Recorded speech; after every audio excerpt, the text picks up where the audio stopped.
ಓಂ ಗುರುಭ್ಯೋ ನಮಃ ಹರಿ ಓಂ. ನಮಸ್ಕಾರ ಎಲ್ಲ ವೀಕ್ಷಕರಿಗೂ ವಾಸ್ತು ಜ್ಯೋತಿ ಕಾರ್ಯಕ್ರಮಕ್ಕೆ ಸುಸ್ವಾಗತಗಳು. ಮಾಸ ಭವಿಷ್ಯ ಮೇ ತಿಂಗಳಲ್ಲಿ ದ್ವಾದಶ ರಾಶಿ ಫಲಗಳು ಎನ್ನುವುದನ್ನು ತಿಳ್ಕೊಳ್ಳೋಣ. ಮೊದಲನೇದಾಗಿ ಗ್ರಹಗಳ ಪರಿಸರ ಅಂದರೆ ರಾಶಿ ಯಾವ್ಯಾವ ರಾಶಿಯಲ್ಲಿ ಗೋಚಾರ ಮಾಡ್ತಿದೆ ಅಂತ ತಿಳ್ಕೊಳ್ಳೋಣ. ನೋಡಿ, ಮೇ 11 ನಂತರ ಕುಜ ಮೇಷರಾಶಿ ಸ್ವಸ್ಥಾನದಲ್ಲಿ ಗೋಚರಿಸುತ್ತೆ. ಮೇ 11ನೇ ತಾರೀಕು ತನಕ ಶನಿ ಮೀನರಾಶಿಯಲ್ಲಿ ಕುಜನ ಜೊತೆ ಮಂಗಳನ ಜೊತೆ ಸಂಚಾರ ಮಾಡ್ತಾ ಇರುತ್ತೆ. ನಂತರ ನಮಗೆ ಮೇ 14ನೇ ತಾರೀಕಂಗೆ ಸೂರ್ಯ ಮೇಷರಾಶಿಯಿಂದ ವೃಷಭ ರಾಶಿಯಲ್ಲಿ ಸಂಚಾರ, ವೃಷಭ ರಾಶಿಯಲ್ಲಿ ನಮಗೆ ಬುಧನ ಜೊತೆ ಸಂಚಾರ ಮಾಡುತ್ತೆ. ಹಾಗೆ ಅದೇ ಸಮಯದಲ್ಲಿ ಶುಕ್ರ ಗುರು ಯುತಿ ಆಗುತ್ತೆ. ಮೇ 12-13ನೇ ತಾರೀಕು ನಂತರ ಗುರು ಶುಕ್ರರ ಯುತಿ ನಡೆಯುತ್ತೆ. ಸೊ ನಮಗೀಗ ಮಿಥುನ ರಾಶಿಯಲ್ಲಿ ಗುರು ಶುಕ್ರರು ಸಂಚಾರ ಮಾಡ್ತಾ ಇರ್ತಾರೆ. ನಂತರ ಕೇತು ಸಿಂಹ ರಾಶಿಯಲ್ಲಿ, ರಾಹು ಕುಂಭ ರಾಶಿಯಲ್ಲಿ ಸಂಚಾರ ಮಾಡ್ತಾ ಇದೆ. ಸೊ ಇದು ನಮಗೀಗ ಗೋಚಾರ ಅಂದರೆ ಪರಿಸರ ಯಾವ್ಯಾವ ಪ್ಲಾನೆಟ್ಸ್ ಅಂದರೆ ಯಾವ್ಯಾವ ಗ್ರಹಗಳು ಯಾವ್ಯಾವ ರಾಶಿಯಲ್ಲಿ ಸಂಚಾರ ಮಾಡ್ತಾ ಇದೆ ಅಂತ. ಈಗ ನಮಗೆ ಮುಹೂರ್ತ ಭಾಗ ಅಂದರೆ ಈಗ ನೋಡಿ, ನಮಗೆ ಮೇ 14-15 ತನಕ ತಕ್ಕ ಮಟ್ಟಿಗೆ ಮುಹೂರ್ತಗಳು ಸಿಗುತ್ತೆ. ಅದರಲ್ಲೂ 3ನೇ ತಾರೀಕು ಮೇ ದ್ವಿತೀಯ ಭಾನುವಾರ ವಿಶಾಖ ನಕ್ಷತ್ರ ಬರುತ್ತೆ. ಮೇ 4 ತೃತೀಯ ಸೋಮವಾರ ಅನುರಾಧ ನಕ್ಷತ್ರ ಬರುತ್ತೆ. ಇನ್ನು ಮೇ 7ನೇ ತಾರೀಕು ಪಂಚಮಿ ಬರುತ್ತೆ, ಪೂರ್ವಾಷಾಢ ನಕ್ಷತ್ರ ಗುರುವಾರ. ನಂತರ ಮೇ 13 ಏಕಾದಶಿ ಉತ್ತರಾಭಾದ್ರ ನಕ್ಷತ್ರ ಬುಧವಾರ ಬರುತ್ತೆ. 14ನೇ ತಾರೀಕು ದ್ವಾದಶಿ ರೇವತಿ ನಕ್ಷತ್ರ ಸೋಮವಾರ ಬರುತ್ತೆ. ಸೊ ಈ ದಿನಗಳನ್ನು ನೀವು ಶುಭ ಕಾರ್ಯಕ್ಕಾಗಿ ಮೀಸಲಾಗಿ ಇಟ್ಕೋಬಹುದು. ಸಿಂಹರಾಶಿ ಸಿಂಹರಾಶಿಯವರಿಗೆ ಅಷ್ಟಮದಲ್ಲಿ ಕುಜ ಇದೆ. 11ನೇ ತಾರೀಕು ತನಕ ಒತ್ತಡಗಳು ಸ್ವಲ್ಪ ತಕ್ಕ ಮಟ್ಟಿಗೆ ಇರುತ್ತೆ. ಶನಿ ಜೊತೆ ಬೇರೆ ಸೇರ್ಕೊಂಡಿದೆ. ನಿಮಗೆ ಮನೇಲಿ ಏನಾದ್ರು ಒತ್ತಡಗಳು ಚಿಂತೆ ಕಾಡ್ತಾ ಇರುತ್ತೆ ಸಿಂಹರಾಶಿಯವರಿಗೆ. 11ನೇ ತಾರೀಕು ತನಕ ಭಾಗ್ಯಕ್ಕೆ ಸ್ವಸ್ಥಾನಕ್ಕೆ ಹೋಗುತ್ತೆ ಕುಜ. ಸೊ ಅದರಿಂದ ನೀವು ಲಾಭನ ನಿರೀಕ್ಷಿಸ್ಬೋದು. ನೋಡಿ, ಸಿಂಹರಾಶಿಯವರಿಗೆ 4ನೇ ಮನೆಯಾಧಿಪತಿ ಭಾಗ್ಯಾಧಿಪತಿ ಕುಜ ಭಾಗ್ಯದಲ್ಲೇ ಇರೋದ್ರಿಂದ ಸ್ವಲ್ಪ ಮನೆ ತಗೋಬೇಕು ಅಂತಿದ್ರೆ, ಭೂಮಿ ಖರೀದಿ ಮಾಡಬೇಕು ಅಂತಿದ್ರೆ ಇದೊಂದು ಅವಕಾಶ ಬರುತ್ತೆ. ಬಟ್ ಎಚ್ಚರಿಕೆ ಏನು ಅಂದರೆ ಅಷ್ಟಮ ಶನಿ ಇರೋದ್ರಿಂದ ಸ್ವಲ್ಪ ಡಬಲ್ ಚೆಕ್ ಮಾಡಿ ತಗೊಳ್ಳಿ. ಬುಧ ಕರ್ಮಸ್ಥಾನದ ಸಂಚಾರ ಮಾಡ್ತಾ ಇದೆ, 2 ಮತ್ತು 11ನೇ ಮನೆಯಾಧಿಪತಿ. ಕರ್ಮಸ್ಥಾನದ ಸಂಚಾರ ಮಾಡ್ತಿದ್ದಾಗ ಕುಟುಂಬಕ್ಕೆ ನಿಮಗೆ ಕೆಲಸ ಕಾರ್ಯಗಳಿಂದ ಲಾಭ ತಂದು ಕೊಡ್ತಾ ಇದೆ. ಸೊ ಎಲ್ಲ ರೀತಿಯೂ ವಿದ್ಯಾರ್ಥಿಗಳಿಗೂ ಅನುಕೂಲ ಮಾಡಿಕೊಡ್ತಾ ಇದೆ. ಎಲ್ಲ ರೀತಿ ಬುಧ ಚೆನ್ನಾಗಿದೆ, ಶುಕ್ರ ಚೆನ್ನಾಗಿದೆ. ಬಟ್ ನಮ್ಗೆ ಇಲ್ಲಿ ಸಿಂಹರಾಶಿಯವರಿಗೆ ಗುರು 11ನೇ ಮನೆಯಲ್ಲಿದೆ, ಅದು ಲಾಭದಾಯಕವಾಗಿದೆ. ಬಟ್ ಇಲ್ಲಿ ಅಷ್ಟಮ ಶನಿಗೆ ಪರಿಹಾರ ಬೇಕು. ಅಷ್ಟಮ ಶನಿಗೋಸ್ಕರ ನೀವು ಈ ತಿಂಗಳಲ್ಲಿ ಒಂದು ಎಣ್ಣೆಣ್ಣೆ ದೀಪ ಹಚ್ಚೋದಾಗಲಿ ಅಥವಾ ರಾಮರಕ್ಷಾ ಸ್ತೋತ್ರ ಹೇಳ್ಕೊಳ್ಳೋದು. ಶ್ರೀರಾಮ ರಾಮ ರಾಮೇತಿ ರಮೇ ರಾಮೇ ಮನೋರಮೆ ಸಹಸ್ರನಾಮ ತತ್ತುಲ್ಯಂ ಶ್ರೀರಾಮನಾಮ ವರಾನನೆ ಒಂದು 21 ಬಾರಿ ಹೇಳ್ಕೊಳ್ಳಿ. ಅದರಿಂದ ನಿಮಗೆ ತಕ್ಕ ಮಟ್ಟಿಗೆ ಒಳ್ಳೆ ದಾರಿನೇ ತೋರಿಸುತ್ತೆ. ಓವರಾಲ್ ಈ ತಿಂಗಳು ಸಿಂಹರಾಶಿಯವ್ರಿಗೆ ಚೆನ್ನಾಗಿದೆ ಅಂತ ಹೇಳ್ಬೋದು, ಒಳ್ಳೆದಾಗಲಿ. ಇನ್ನು ಕನ್ಯಾ ರಾಶಿ ನೋಡಿ, ಕನ್ಯಾ ರಾಶಿಯವರಿಗೆ ಸಪ್ತಮದಲ್ಲಿ ಶನಿ ಮತ್ತು ಕುಜ ಯುತಿಯಾಗಿದೆ. 11ನೇ ತಾರೀಕು ತನಕ ನಿಮ್ಮ ಕೆಲಸ ಕಾರ್ಯಗಳಲ್ಲಿ ಅಬ್ಸ್ಟ್ರಕ್ಷನ್ ಅಡಚಣೆ ಮುಂದೂಡಿಕೆ ಆಗ್ತಾ ಇದೆ. ಬಟ್ ಆದರೂ ಕೂಡ ಅಷ್ಟಮದಲ್ಲಿ ಸೂರ್ಯ ಇದೆ. ಅದು ನಿಮಗೆ ಒಂಥರ ಲಾಭ ತಂದುಕೊಟ್ರು ಆರೋಗ್ಯದ ವಿಷಯದಲ್ಲಿ ಚಿಂತೆ ಇರುತ್ತೆ. ಸೊ ಏನಾನ ಗ್ಯಾಸ್ಟ್ರಿಕ್ ಸಮಸ್ಯೆ ಇರ್ಬೋದು ಅಥವಾ ಯಾವುದಾನ ರೀತಿ ಒತ್ತಡಗಳಲ್ಲಿ ಇಷ್ಟು ದಿವಸ ಕಳೆದಿರ್ತೀರ. ಬಟ್ ಮೇ ತಿಂಗಳಲ್ಲಿ ಇದು ಭಾಗ್ಯಕ್ಕೆ ಹೋಗುತ್ತೆ. ಯಾವಾಗ 14ನೇ ತಾರೀಕು ಭಾಗ್ಯ ಶುಕ್ರನ ಜೊತೆ ಸೇರುತ್ತೋ ಅಥವಾ ಶುಕ್ರ ಬುಧ ನಿಮಗೆ ಭಾಗ್ಯದಲ್ಲಿ ಬುಧ ರಾಷ್ಟ್ರಾದೀಪ ಕರ್ಮಾದೀಪ 9ನೇ ಮನೆ ಸೇರ್ಕೊಳುತ್ತೋ ತಕ್ಕ ಮಟ್ಟಿಗೆ ನಿಮಗೆ ಹಣಕಾಸಿನ ವಿಷಯದಲ್ಲಾಗಲಿ ಅಥವಾ ಸರ್ಕಾರದಿಂದ ಲಾಭ ಬರೋದಾಗಲಿ ಅಥವಾ ಯಾವುದಾನ ಒಂದು ಶುಭ ನಡೆಯುತ್ತೆ ಮೇ 2ನೇ ಭಾಗದಲ್ಲಿ. ನಂತರ ಕುಜ ಕೂಡ ಅಷ್ಟಮಾದೀಪನಾಗಿ ಅಷ್ಟಮುಖ್ಯ ಹೋಗುತ್ತೆ. ಸೊ ಅದು ಕೂಡ ಆಕಸ್ಮಿಕವಾಗಿ ಭೂಮಿ ಲಾಭಗಳು, ಆಕಸ್ಮಿಕವಾಗಿ ಅಣ್ತಮ್ಮದಿಂದ ನಿಮಗೆ ಸಹಾಯ. ಸೊ ಏನಾದರೂ ಒಂದು ನಿಮಗೆ ಕುಜ ಕೂಡ ಸ್ವಸ್ಥಾನದಲ್ಲಿದ್ದು ಏನಾದರೂ ಲಾಭನೇ ತಂದುಕೊಡುತ್ತೆ. ಶನಿ ಸಪ್ತಮದಲ್ಲಿ ಕೂಡ ಕೆಲಸ ಕಾರ್ಯಗಳು ನಿಧಾನ ಆದರೂ ಚೆನ್ನಾಗಿ ನಡ್ಕೊಂಡು ಹೋಗುತ್ತೆ.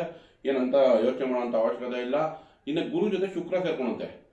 ನಿಮಗೆ ಭಾಗ್ಯಾದೀಪ ಅಂದರೆ ಕುಟುಂಬ 2ನೇ ಮನೆ 9ನೇ ಮನೆ ಅಧಿಪತಿ ಶುಕ್ರ ಯಾವಾಗ ಗುರು ಜೊತೆ ಸೇರ್ಕೊಳುತ್ತೋ ಕೆಲಸ ಕಾರ್ಯಗಳಲ್ಲಿ ಇಷ್ಟು ದಿವಸ ಮಾಡಿದ್ದಕ್ಕೆ ಫಲ ನಿಮಗೆ ಮೇ 14ನೇ ತಾರೀಕು ಮೇಲೆ ಸಿಗೋ ಚಾನ್ಸಸ್ ಹೆಚ್ಚಾಗುತ್ತೆ. ಸೊ ನಿಮಗೆ ಮೇ ಸೆಕೆಂಡ್ ಹಾಫಲ್ಲಿ ತುಂಬ ಚೆನ್ನಾಗಿದೆ ಅಂತ ಹೇಳ್ಬೋದು. ಮೇ ಫಸ್ಟ್ ಹಾಫಲ್ಲಿ ಸ್ವಲ್ಪ ಕುಜಿ ಶಾಂತಿಗೆ ಅಗತ್ಯ. ಕುಜುಗೋಸ್ಕರ ತೊಗರಿಬೇಳೆ ಬೆಲ್ಲವನ್ನು ಸುಬ್ರಹ್ಮಣ್ಯನ ದೇವಸ್ಥಾನದಲ್ಲಿ ಕೊಡೋದು ಅಥವಾ ಅಷ್ಟೋತ್ತರಗಳು ಹೇಳ್ಕೊಳೋದು, ಇದರಿಂದ ಖಂಡಿತ ಲಾಭ ಇದೆ. ಇನ್ನು 6ನೇ ಮನೆ ರಾಹು ಕೂಡ ನಿಮಗೆ ಕೆಲಸ ಕಾರ್ಯಗಳಲ್ಲಿ ಅನುಕೂಲ ಮಾಡಿಕೊಡುತ್ತೆ. ಓವರಾಲ್ ತಗೊಂಡ್ರೆ ಕನ್ಯಾ ರಾಶಿಯವರಿಗೆ ಮೇ ತಿಂಗಳು ತುಂಬ ಚೆನ್ನಾಗಿದೆ ಅಂತ ಹೇಳ್ಬೋದು, ಒಳ್ಳೆಯದಾಗಲಿ.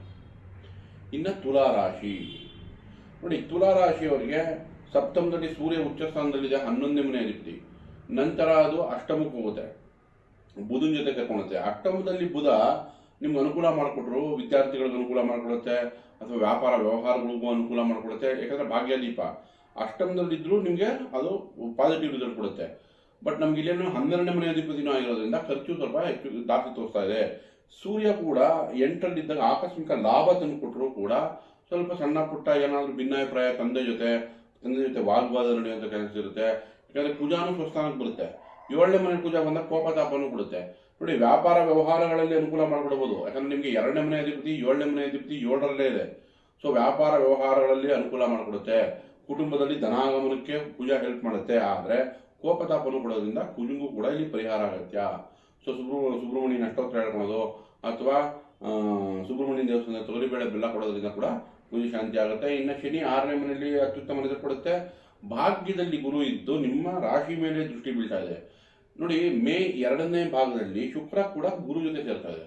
ಹಾಗಾಗಿ ನಿಮಗೆ ಯಾವ್ದಾರ ಮದುವೆ ಹುಡುಕ್ತಾ ಇದ್ರೆ, ವರವಾಗೋದು ಅನ್ವೇಷಣೆಯಲ್ಲಿದ್ದರೆ ಮೇ ಸೆಕೆಂಡ್ ಹಾಫಲ್ಲಿ ಅದು ಸೆಟ್ ಆಗುವಂಥ ಚಾನ್ಸಸ್ ಹೆಚ್ಚಾಗಿ ಕಾಣುತ್ತೆ.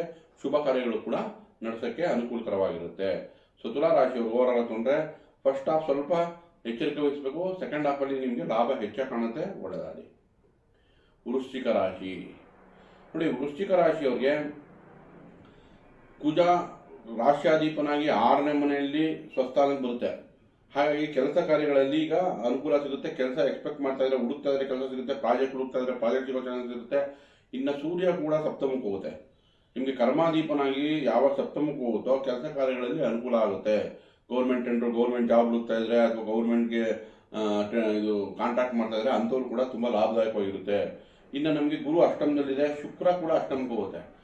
ಶುಕ್ರ ಅಷ್ಟಮದಲ್ಲಿ ನಿಮ್ಗೆ 12ನೇ ಮನೆ ಅಧಿಪತಿ, ಸಪ್ತಮಾಧಿಪತಿ 8ನೇ ಮನೆಗೆ ಹೋದಾಗ ಏನಾದರೂ ನಿಮ್ಮ ಪತಿ ಅಥವಾ ಪತ್ನಿಯ ಮನೆ ಕಡೆಯಿಂದ ಏನಾದರೂ ಸಣ್ಣ ಪುಟ್ಟ ಲಾಭ ಬರ್ಬೋದು. ಬಟ್ ಆದರೆ ಖರ್ಚು ಹಾಗೆ ಇದೆ. ಯಾಕಂದರೆ 12ನೇ ಮನೆ ಅಧಿಪತಿನೂ ಶುಕ್ರನಾಗಿರೋದ್ರಿಂದ ಯಾವ್ದಾನ ಲಕ್ಸುರಿ ಐಟಮ್ ಏನಾನ ಒಂದು ಪತಿ ಅಥವಾ ಪತ್ನಿಯ ಮನೆ ಕಡೆಗೆ ಖರ್ಚು ಬರುವಂಥ ಚಾನ್ಸಸ್ ಇದೆ. ನಂತರ ನೋಡಿ, ನಿಮಗೆ 4ನೇ ಮನೆಯಲ್ಲಿ ಯಾವಾಗ ರಾಹು ಸಂಚಾರ ಮಾಡ್ತಾ ತಾಯಿ ಆರೋಗ್ಯ ಅಥವಾ ತಾಯಿ ಬಗ್ಗೆ ಏನಾದರೂ ಚಿಂತೆ ಇರುತ್ತೆ. ಅವ್ರ ಆರೋಗ್ಯದಲ್ಲಾದರೂ ಚಿಂತೆ ಇರುತ್ತೆ ಅಥವಾ ನಿಮ್ಮ ಮನಸ್ಸೇ ಚಂಚಲವಾಗಿರುತ್ತೆ. ಹಾಗಾಗಿ ರಾಹು ಕೂಡ ಇಲ್ಲಿ ಪರಿಹಾರ ಬೇಕಾಗುತ್ತೆ. ಇನ್ನು ಪಂಚಮದಲ್ಲಿ ಶನಿ ಇದ್ರೆ ಮಕ್ಕಳು ಹೇಳಿದ ಮಾತು ಕೇಳಲ್ಲ, ಮಕ್ಕಳ ವಿಚಾರದಲ್ಲಿ ಚಿಂತೆ ಅಥವಾ ಇವ್ರದೇ ಹೆಚ್ಚಿನ ವಿದ್ಯಾಭ್ಯಾಸ ಇದ್ರೆ ಅದು ನಿಧಾನ ಆಗುತ್ತೆ ಅನಿಸುತ್ತೆ. ಹಾಗಾಗಿ ಇಲ್ಲಿ ಶನಿ ಕೂಡ ನಾವು ಪರಿಹಾರ ಮಾಡ್ಕೋಬೇಕು. ಶನಿಗೋಸ್ಕರ ನೀಲಾಂಜನ ಸಮಾಭಾಸಂ ರವಿಪುತ್ರ ಯಮಾಗ್ರಜಂ ಛಾಯಾ ಮಾರ್ತಾಂಡ ಸಂಭೂತಂ ತಂ ನಮಾಮಿ ಶನೈಶ್ಚರಂ ಒಂದು 21 ಬಾರಿ ಹೇಳ್ಕೊಳ್ಳೋದ್ರಿಂದ ದಿನನಿತ್ಯ ತಕ್ಕ ಮಟ್ಟಿಗೆ ಶನಿ ಪರಿಹಾರ ಆಗುತ್ತೆ. ಇನ್ನು ಕುಜ 6 ಸ್ವಸ್ಥಾನದಲ್ಲಿದೆ. ಹಾಗಾಗಿ ಕೆಲಸ ಕಾರ್ಯಗಳಿಗೆ ಅನುಕೂಲ ಇದೆ. ಆದರೆ ಇಲ್ಲಿ ನಮಗೆ ಹೆಲ್ತ್ ವಿಷಯ ರಾಶ್ಯಾಧಿಪನೆ 6ನೇ ಮನೆಯಲ್ಲಿ ಇರೋದ್ರಿಂದ ಸ್ವಲ್ಪ ಎಕ್ಸಸ್ ಆಫ್ ಹೀಟ್ ಆಗೋದು, ಸಣ್ಣ ಪುಟ್ಟ ಇಶ್ಯೂಸ್ ಬರೋದು. ಅದಕ್ಕೋಸ್ಕರ ಕುಜ ಶಾಂತಿ ಕುಜನಿಗೆ ಅಷ್ಟೋತ್ತರಗಳು ಹೇಳ್ಕೊಳ್ಳಿ. ಅದರಿಂದ ಖಂಡಿತ ಲಾಭಗಳಾಗುತ್ತೆ. ಓವರಾಲ್ ತೊಗೊಂಡ್ರೆ ವೃಶ್ಚಿಕ ರಾಶಿಯವರಿಗೆ ಮಿಶ್ರ ಫಲ ಅಂತ ಹೇಳ್ಬೋದು. ಒಳ್ಳೆಯದಾಗಲಿ. ದಯವಿಟ್ಟು ಈ ವಿಡಿಯೋ ಇಷ್ಟ ಆಗಿದ್ದಲ್ಲಿ ಲೈಕ್ ಮಾಡಿ, ಶೇರ್ ಮಾಡಿ, ಸಬ್ಸ್ಕ್ರೈಬ್ ಮಾಡಿ.